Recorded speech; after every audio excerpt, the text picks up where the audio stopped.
छोटे छोटे काम हम सभी करते हैं अपनी पॉकेट मनी के लिए। तो मुझे जब हम लोग कनाडा में हम लोग टोरंटो फिल्म फेस्टिवल के लिए गए, तो तब मुझे बातों बातों मैंने नंदिता मैम से शेयर किया। मैंने कहा मैम मैं ना एक बार कोक कोक कंपनी जो कोका कोला, उसमें एज ए हेल्पर काम करता था। तो उसमें इस तरह की स्ट्रगल नहीं होती थी उस समय, ऑफ कोर्स एप्स वगैरह नहीं होती थी, और एक सेल्समैन होते थे जो उसी ट्रक को चलाते भी थे, उसके साथ एक हेल्पर होता था। तो क्योंकि उसकी डिमांड बहुत थी, नई नई एक रेवोल्यूशन आया था उस समय 90s में, तो हमें वो प्रॉब्लम्स तो नहीं कभी फेस करनी पड़ी। हाँ, मेहनत होती थी ऑफ कोर्स, लेकिन जब ये फिल्म की मैंने स्क्रिप्ट पढ़ी और फिर नंदिता मैम ने इतनी रिसर्च के साथ बताया कि ये किस तरीके से ये लोग अपना काम करते हैं, इनको कितना एक बार डिलीवरी पैसा मिलता है और कितना मुश्किल है इनके लिए। सो कहीं ना कहीं वो जिंदगी मैंने बड़ी करीब से देखी हुई है अपने शहर में। ठीक है, समय के हिसाब से थोड़ी थोड़ी चीज़ें बदलती रहती हैं, पर मेरे लिए शायद इतना मुश्किल नहीं था। और दूसरी बात यह है कि जब आपका कैप्टन, आपके डायरेक्टर ये खुद अच्छी एक्टर है, तो चाह के भी आप ओवर एक्टिंग नहीं कर सकते हो, ये पकड़ लेती है उसी समय। सो मुझे बड़ी हेल्प मिली, और स्पेशली मेरी को स्टार शाहाना, ये दो लोग ऐसे थे मेरे आसपास कि आपको प्रोटेक्ट करके रखते हैं एज एन एक्टर भी, और बड़ी सारी चीज़ें। So thank you ma'am, once again thank you Shahana. Well ये तो हुई मानस की बात, लेकिन प्रतिमा की बात भी कर लेते हैं यहाँ पे। Give it up for the very gorgeous, the very talented Shahana Goswami, ladies and gentlemen. जोरदार तालियां, कम ऑन यार, we can make some noise.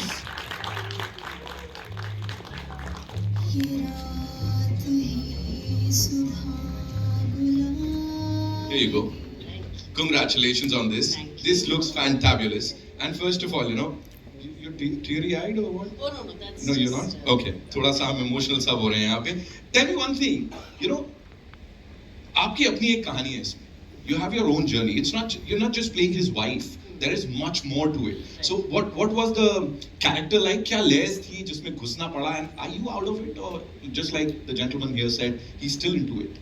I think हमें हर कैरेक्टर में कहीं एक कोई चीज़ मिल जाती है जो आप अपनी पर्सनालिटी या अपने किसी चीज़ से जोड़ सकते हो। तो प्रतिमा की तरह आई थिंक प्रतिमा बहुत होपफुल है एज अ पर्सन, बहुत ऑप्टिमिस्टिक है, और वो मैं बचपन से ही ऐसी हूँ। मुझे हर चीज़ में सिल्वर लाइनिंग दिखती है, मैं हर चीज़ में एक उम्मीद के साथ जीती हूँ, और उम्मीद यही रहती है कि लोग अच्छे होंगे, चीज़ें अच्छी होंगी। तो उसका जो जर्नी है वो उस उम्मीद के बलबूते पे ही चलता है, और उसके लिए वो जर्नी हल्की सी आसान हो जाती है क्योंकि उसमें एक उम्मीद है, वो एक हंसी है। और आई थिंक वही वो चाहती है, वो देखती है किस तरह से मानस स्ट्रगल कर रहे हैं, और उनके लिए वो एक बर्डन बन रहा है अपनी फैमिली को सपोर्ट करना। एक उनकी जो निजी ज़िंदगी बदल गई, एक फैक्ट्री में मैनेजर थे, अब वो एक कुछ और काम कर रहे हैं, लेकिन वो चाहती है कि वो उसको आसान करे उस ज़िंदगी को। And the other thing that I loved is कि रिलेशनशिप जो उनकी है वो एक्चुअल पार्टनरशिप की है। उनमें प्यार भी है, दोस्ती भी है, एक उतार चढ़ाव जो रेगुलर होते हैं वो एक सिचुएशन में वो भी है। So it was just a very beautiful character. और हाँ, वो ऑप्टिमिज्म शायद मुझ में भी है, वो एक हर चीज़ को एक होपफुल नज़रिए से देखने का। Right. और उसी उम्मीद के ऊपर सब कुछ टिका है, मुझे ऐसा लगता है that सिल्वर लाइनिंग, जैसा पाजी ने भी अभी यहाँ पे कहा था कि सेंटी हो गए सब लोग, और लग रहा है कि यार दिल को छुएगा। आई थिंक वो जो कॉमन लोगों से उठाया हुआ चीजें हैं ना, वो ही यहाँ पे मैटर करती है। इन दो कैरेक्टर्स को जिन्होंने जीवांत किया, I would say, ladies and gentleman, the very talented writer, director, producer, give it up for Nandita Das. जोरदार तालियां बनती है, because this is a beautiful initiative, Nandita Das initiatives का। वेलकम। पहले आप, वाह, अच्छा लग रहा है मैम, कांग्रेचुलेशंस जी। हमारी टीम में असली प्यार बिल्कुल दिख रहा है, हमें दिख रहा है। Okay, first and foremost, Nandita Das initiatives, तो ऐसे इनिशिएटिव लेने की वजह से ये नाम है, बिकॉज़ ये बड़ा यूनिक सा है अपने आप में। जी, जब मैं मंटो बनाने वाली थी तो मुझे अचानक कहा गया कि अच्छा, मैं अगर प्रोड्यूस कर रही हूँ तो मेरे पास एक कंपनी होनी चाहिए। मेरे पास कोई कंपनी नहीं थी, तो मुझे वैसे भी कई चीज़ों में दिलचस्पी है, तो मुझे लगा मैं उसको नंदिता दास प्रोडक्शन क्यों बनाऊँ। मैं तो अपने नाम से ही नहीं बनाना चाहती थी, थोड़ा ऐसे हमेशा कोई बोलता है तो मुझे ऐसे छुपने का थोड़ा सा मन करता है कि कोई अच्छा सा नाम सोचना चाहिए था, बट 1 घंटे में वो कंपनी बनानी थी। मैंने सोचा इनिशिएटिव्स, यानी आप अलग अलग चीज़ें कर सकते हैं, अलग अलग क्रिएटिव चीज़ों का सहारा ले सकते हैं अपनी बात कहने के लिए, तो इस वजह से ये नाम पड़ा। अब इस इनिशिएटिव की बात करते हैं, ज़ोइगाटो। ये मेरी दूसरी फिल्म होगी जी। इस NDI के तहत। राइट, आप मुझे प्लीज ये बताएं कि इसकी शुरुआत कहाँ से हुई थी? Because see we see these wonderful people around us all the time, right? कहीं वो कौन सी एक चीज थी जहाँ ये जर्मिनेट हुआ कि इस पे बनानी चाहिए मुझे? ये कोविड के दौरान थी और हम लोग सब अपने घर के अंदर बैठे हुए थे, एक तरह से स्टे होम स्टे सेफ, जबकि दुनिया उथल पुथल हो रही थी, माइग्रेंट लेबरर्स की हम स्टोरी सुन रहे थे। तो मुझे लगा अच्छा होगा कि अगर हम एक न्यू इंडिया पे कुछ एक कहानी, 4 डायरेक्टर्स मिल के साथ आए और एक कोई एंथोलॉजी करें। तो मैंने 3 और मेरे जो दोस्त फिल्म मेकर्स हैं उनको इकट्ठा किया। मैं समीर नायर उनके पास गई, अपलॉज के पास, कि आप इसे प्रोड्यूस करिए। उन्होंने बहुत इसको भी उनको भी अच्छा लगा ये आइडिया, और हम लोग बहुत बातें कर रहे थे। फिर धीरे धीरे एक एक डायरेक्टर गिरते गए साइड में, क्योंकि उन्होंने कहा कि नहीं, हमारी तो बड़ी फिल्म आ रही है, हम ये 20 मिनट फिल्म के लिए अपना समय अभी नहीं दे सकते। तो जब वो निकलते गए तो हम इक्के दुक्के बचे रहे, तो वो एंथोलॉजी तो बन नहीं पाई। तो मैंने कहा चलिए, मैंने कोशिश की। फिर समीर नायर ने कहा कि नहीं, अच्छी तुम्हारी कहानी अच्छी है, तुम इसको खींचो और इसको पूरी एक फीचर फिल्म बनाओ। तो मैंने कहा नहीं, इसकी फीचर फिल्म नहीं बन सकती, ये एक दिन की कहानी है, बस इतना ही है इसमें। और मुझे ये रेटिंग एल्गोरिदम ये सब इतना समझ नहीं आता, मेरा गणित थोड़ा वीक है।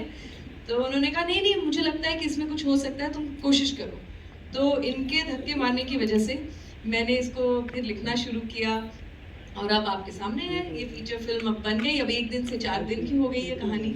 और इसमें जो प्रतिमा का जो कैरेक्टर है, जो पहले थोड़ा कम था, वो और उसकी एक जर्नी हो गई। उनके बच्चे हैं, 2 छोटे बच्चे, जिनको हमने उनकी भी बहुत अच्छी कहानी, वो भी आपने देखा ट्रेलर में।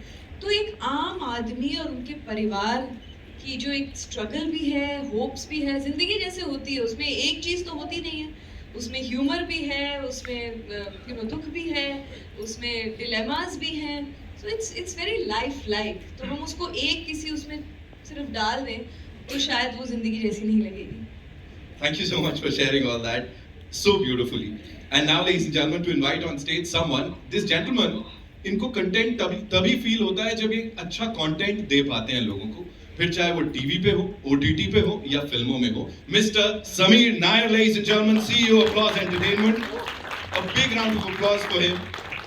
Of course, they produced the movie. So welcome, so good to see you. And सबसे पहले मुझे ये बताइए सर, वो कौन सा एक, और ये बोर्ड रूम में हुआ या कैसे हुआ था, ये फैसला कैसे लिया गया था कि इस फिल्म को हमें बैक करना है? एक्चुअली फैसला तो इन लोगों ने मुझे बुलाया था, the other 4 directors and Nandita, कि एक ये शॉर्ट फिल्म एंथोलॉजी बनानी है। तो उस चक्कर में हम लोग ने बातें शुरू की, एंड ये सारी कहानी अच्छी थी। Nandita story was always the stand out.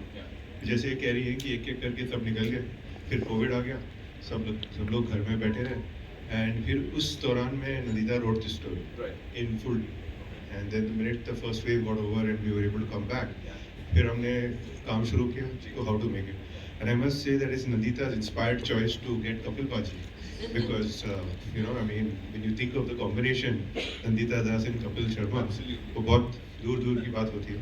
तो but she was quite convinced, she was able to convince Kapil. That was a big thing, and then वहाँ से वो आगे बढ़ती गई। स्पेक्ट्रम के 2 हिस्से हैं सर, अब साथ में आ गए। अब नहीं है, अब नहीं है। कई बार हमें दूर से लगता है कि ये बहुत ही अलग, मुझे भी लगा था हम दोनों बहुत अलग दुनिया के लोग हैं, पर अब क्योंकि एक दूसरे को जानने लगे हैं, काम करने लगे हैं, कई बार जो आपको लगता है कि आपके दायरे के लोग हैं, जरूरी नहीं है कि वो हैं। मतलब दिल से, अगर इंसानी तौर पे अगर देखें तो कपिल और मेरे में बहुत ऐसी सिमिलैरिटीज हैं कि हम घंटों बातें कर सकते हैं, हंस सकते हैं, सीरियस बातें भी करते हैं। तो हम लोग बहुत जल्दी लेबल कर देते हैं लोगों को।